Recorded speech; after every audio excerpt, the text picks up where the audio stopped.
A massive web of corruption in the heart of southern Africa is finally collapsing, and the names being leaked could shake the very foundation of the establishment. The guilty plea of Vusimusi Cat Matlala isn't just a local legal win, it is a seismic shift in the fight for African sovereignty and integrity.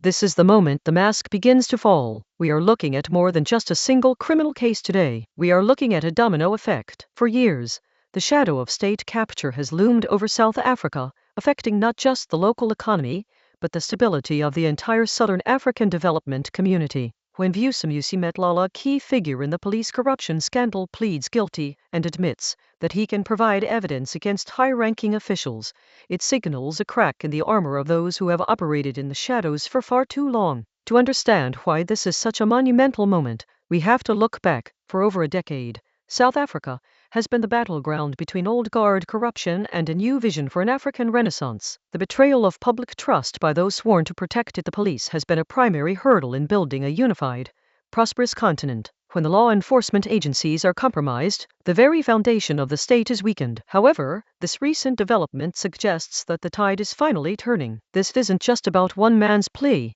It's about the systemic purging of rot. The investigation into how funds were diverted and how officials were bought has been grueling, but as Matlala prepares to testify, he becomes a bridge between the silent victims of corruption and the high-ranking architects who orchestrated it. This is the truth-telling phase that many Pan-Africanists have called for. Before we dive deeper into the specific names and the implications for our neighbors in the region, I want to take a moment. Like this video, help more Africans see this story. We need to break the silence on these issues to ensure our continent's future remains in African hands. Now, let's analyze the current landscape. Why is everyone so focused on Matlala? Because his position within the police structure gave him an insider's view of how the game was played. He saw who signed the papers, who took the kickbacks, and most importantly, he knows who protected those who did. This is critical because it moves the target from low-level corruption to the structural elite. When we look at the current climate, even in the realm of national pride, whether it's the intense energy seen in matches like Pakistan vs South Africa or Australia vs South Africa, the people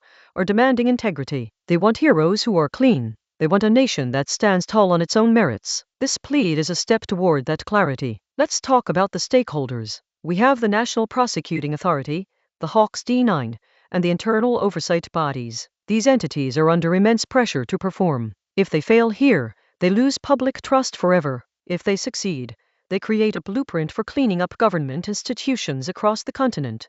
This is about building a state that can compete on the global stage without being crippled by internal rot. This brings us to the Pan-African implications. Why should someone in Nigeria, Kenya, or Ghana care about a police plea in South Africa? Because a stable, honest South Africa is the engine of African growth. When we eliminate the gatekeepers of corruption, we open trade routes, we secure investment, and we empower our youth. This is the Africa Rising narrative in action. We are moving away from a continent that is often managed by Western interests because of internal instability, toward a continent that leads because it has mastered its own house. The truth is, the West often uses the narrative of African corruption as an excuse to impose solutions that don't serve our people. By cleaning our own house, by dismantling the networks of corruption that men like Matlala was part of, we reclaim our agency. We prove that Africa doesn't need a savior, it needs accountability. What does this mean for the future? It means we are entering an era of transparency. When high-ranking officials are held to account, it creates a culture where the next generation of African leaders can thrive without being sidelined by the old guard's greed. We are building a continent that is not just developing, but dominating. Subscribe for honest, Pan-African analysis you won't find on CNN or BBC. We are here to tell the story from our own perspective. The era of state capture must end so that the era of African prosperity can begin. Matlala's plea is a spark in that fire. It tells us that the system can be fixed, and the people are watching. Check out this next video on how Africa is redefining its economic independence from Western debt. The fight for our continent's soul continues. What do you think? Is this plea enough to break the cycle of corruption in South Africa, or is it just one small crack in a very large wall? Let me know your thoughts in the comments below. We need to talk about this.